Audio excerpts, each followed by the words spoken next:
ఓం శ్రీ సాయిరాం. నా పేరు సావిత్రి, సత్తుపల్లి సమితి యూత్ ఇన్ఛార్జ్. సొంత ఊరు రామచంద్రరావు బంజారా. 2018 లో సత్తుపల్లి వచ్చినప్పుడు సాయి డివోటీస్ ఆంటీ వాళ్ళందరూ టైలరింగ్ పెడుతున్నామమ్మా, ఇంట్రెస్ట్ ఉన్న వాళ్ళు రండి అని చెప్పారు. మందిరంలో ఇలా ట్రైనింగ్ నేర్పిస్తారంట, వెళ్ళనా అని మా హస్బెండ్ అడిగినప్పుడు సరే అని మా హస్బెండ్ నన్ను పంపించారు. పంపిస్తే నేను ఇక్కడ ట్రైనింగ్ ప్రోగ్రామ్ లో పార్టిసిపేట్ చేసి నేను నేర్చుకున్నాను. స్వామి ద్వారాగా నేను సక్సెస్ఫుల్ గా నేర్చుకున్నాను. నేర్చుకున్న తర్వాత లాస్ట్ రోజు స్వామి గురించి నేను చాలా విన్నాను. స్వామి చాలా సేవాభావంతో కూడిన స్వామి. చాలా విని వచ్చాను. ఆ స్వామిని నేను ఆదర్శంగా తీసుకున్నాను. స్వామి పట్ల నాకున్న గౌరవంతో మీకు చెప్తున్నాను. స్వామి దయతో నాకు పిల్లలు పుడితే అంతకమించిన అదృష్టం ఇంకొకటి ఉండదని నేను అన్నాను మా మేడంతో. అంటే స్వామి పాదాలకు నమస్కరించుకొని వెళ్ళరా ఇంటికి, నీకు తప్పకుండా 5 months లో లేదా 1 year లో నీకు పిల్లలు పుడతారని చెప్పారు. నేనేం చేశాను, లాస్ట్ టైం అప్పుడే ఒక దిండు కుట్టుకున్నాను. స్టిచ్చింగ్ చేసిన క్లాత్స్ ఏవైతే ఉంటాయో అవి చిన్న చిన్నవి మిగిలితే వాటితో దిండు ఏర్పాటు చేసుకుని స్వామి దగ్గర నుంచి నేను తీసుకెళ్తున్నాను. స్వామి మీ దగ్గర నుంచి నేను తీసుకెళ్తున్నాను, ఈ దిండు నేను తల వైపు పెట్టుకుని పడుకుంటాను, మీ దయ ఏమన్నా జరగనియండి అనేసి నేను అట్లా పెట్టుకున్నా. అంతకు ముందే తిరగని గుడి లేదు, తిరగని హాస్పిటల్ లేదు. మా హస్బెండ్ చేసేది హాస్పిటల్, ఆర్ఎంపీ డాక్టరే. అయినా కానీ తిరగని హాస్పిటల్ లేదు, స్పెషలిస్ట్ చూపించని వాళ్ళు లేరు. అన్ని టెంపుల్స్ తిరిగి వచ్చాం. తిరిగి వచ్చినా లాభం లేకపోయేది. ఇక్కడ మిషన్ నేర్చుకున్నాక స్వామికి దండం పెట్టుకొని తలగడి తీసుకొని వెళ్ళాను. తీసుకొని వెళ్ళిన 1 year కు ప్రెగ్నెన్సీ కన్ఫర్మ్ అయిపోయింది. ఇప్పటికి కూడా హై రిస్క్ ప్రెగ్నెన్సీ అని చెప్పారు. చెప్పినప్పుడు స్వామి ఫోటో దగ్గరికి వెళ్ళి నేను, స్వామి ఇక అంతా నీదయ్యే స్వామి, ఇక మీరు ఏదైతే అది చేయండి, ఇప్పటికే చాలా ప్రాబ్లమ్స్ ఫేస్ చేసి ఉన్నాము, ఇక మీ దయ అనేసి నేను స్వామికి దండం పెట్టుకున్నాను. సెకండ్ రోజు హాస్పిటల్కి వెళ్తే ఏం ప్రాబ్లం లేదమ్మా, మంచం మీద నుంచి దిగి ఫాస్ట్ గా నడవకుండా స్లోగా నడుస్తూ నీ పనులు నువ్వు చేసుకోవద్దు, ఇంకా ఎవరి హెల్ప్ అయినా తీసుకొని చేయించుకొని ఒక 5 months నువ్వు జాగ్రత్తగా ఉండాలని చెప్పారు. అలా 6 months గడిచిపోయాయి. మా అమ్మగారు, మా హస్బెండ్, ఇట్లా మా అత్తగారు వాళ్ళు హెల్ప్ చేస్తూ నాకు 6 months గడిచిపోయాక నా ప్రెగ్నెన్సీ మంచిగా రికవర్ అయిపోయింది. ఇప్పుడు 9 months వచ్చింది. డెలివరీ అయి పాప మంచిగా బయటకు వచ్చింది. బయటకు వచ్చినప్పుడు ఇక మా హస్బెండ్ నేను మా ఆనందానికి ఇటుకట్ట వేయలేకపోయాం. అప్పుడు మా హస్బెండ్ అన్నారు, స్వామి దయ వల్ల నువ్వు దండం పెట్టుకున్నావు, స్వామి దయ వల్లే పాప మంచిగా బయటకు వచ్చేసింది. మా హస్బెండ్ నేను చాలా హ్యాపీగా ఫీల్ అయ్యాము. మంత్స్ కి మళ్ళీ బాబు పుట్టాడు. స్వామి దగ్గరకు వచ్చి దండం పెట్టుకున్నాను. బాబుకి 3 years వచ్చిన తర్వాత మా హస్బెండ్ నాది మ్యారేజ్ డే రోజు అనాథ పిల్లలకి అలాగే టెంపుల్స్ లో బెగ్గర్స్ కి వాళ్ళకి రైస్ పంచుదామని వచ్చేసాము. వచ్చిన తర్వాత సాయి డివోటీ ఆంటీ వాళ్ళు కలిసి, ఆంటీ వాళ్ళు అన్నారు, సావిత్రి కనిపించట్లేదు ఏంటమ్మా అని అంటే, ఇట్లా పిల్లలు పుట్టారా అంటే నేను చాలా హ్యాపీగా ఉన్నాను స్వామి దయ వల్ల అని చెప్పేశాను. చెప్పిన తర్వాత స్వామి దగ్గర సర్వీసులు జరుగుతాయిరా, వచ్చి సర్వీస్ లో పార్టిసిపేట్ చేయి అని చెప్పారు ఆంటీ వాళ్ళు. చెప్తే నేను అలాగే వచ్చి ఒక కుకింగ్ చేసే దగ్గర సర్వీస్ లో పార్టిసిపేట్ చేశాను. స్వామి అప్పుడు నాకు కనెక్ట్ అయ్యారు. స్వామి ద్వారాగా ఇట్లా అన్నదానం జరుగుతుందని నేను హ్యాపీగా ఫీల్ అయ్యి అక్కడి నుంచి నా సర్వీసులు స్టార్ట్ చేయడం మొదలు పెట్టాను. అదే టైంలో అనురాధ మేడం అన్నావిడ, ఇలా సర్వీస్ చేస్తున్నావు కదమ్మా, యాక్టివ్ గా ఉన్నావు కదా, యూత్ ఇన్ఛార్జ్ గా నువ్వు రిజిస్ట్రేషన్ చేసుకోగలుగుతావా అన్నప్పుడు మా హస్బెండ్ ని నేను అడిగాను. మా హస్బెండ్ ఒప్పుకుంటే నేను యూత్ ఇన్ఛార్జ్ గా రిజిస్ట్రేషన్ అవుతాను మేడం అని చెప్పాను. అప్పుడు వాళ్ళు వచ్చి నాతో పాటు మా హస్బెండ్ అడిగాడు.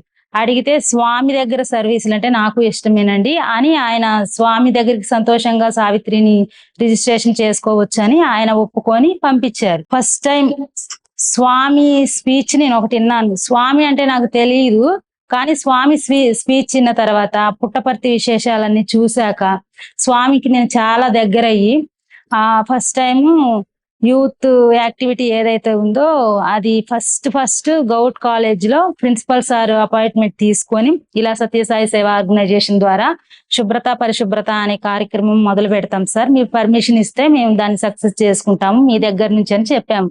సార్ దానికి సంతోషించి ఒప్పుకొని మీరు రేపు వచ్చి మీ సర్వీస్ ని మీరు చేసుకోండి అమ్మా అని చెప్పారు. చెప్పిన రోజు సాయి డివోటీస్ అలాగే యూత్ అంతా పార్టిసిపేట్ చేసి వాళ్ళ గ్రౌండ్ ఏదైతే ఉందో మొత్తం శుభ్రం చేశాము.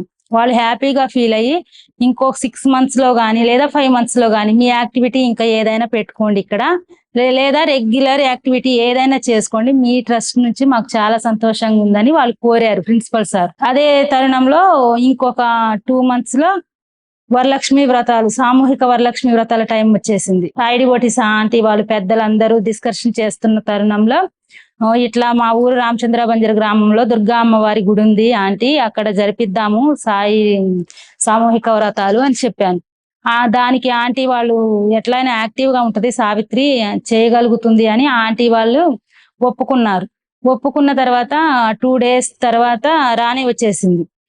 నేను మా ఊరు వెళ్ళి ఇక్కడ సత్యసాయి సామూహిక వరలక్ష్మి వ్రతాలు జరుగుతున్నాయండి సత్యసాయి ఆర్గనైజేషన్ ద్వారాగా, మీరందరూ అందులో పార్టిసిపేట్ చేయాల్సిందిగా కోరుతున్నామని పొట్టు చెప్పి వచ్చాను. 2 రోజుల తర్వాత సామూహిక వ్రతాల టైం దగ్గర పడింది. పల్లెటూరు అవడం వల్ల వాళ్ళు వ్యవసాయాలకి ఇట్లా వెళ్ళి పొలాల్లోకి వెళ్ళి అక్కడ లేట్ అయింది వాళ్ళు వచ్చేసరికి. మేము అనుకున్న టైం 10:30, వాళ్ళు వచ్చిన టైం 11:30. ఈ మధ్య కాలంలోని వీళ్ళు రాక నేను టెన్షన్ పడిపోయాను. నా మనసులో నేనే స్వామి సాయి గాయత్రి చదువుకుంటూ నేను టెన్షన్ పడిపోతున్నాను.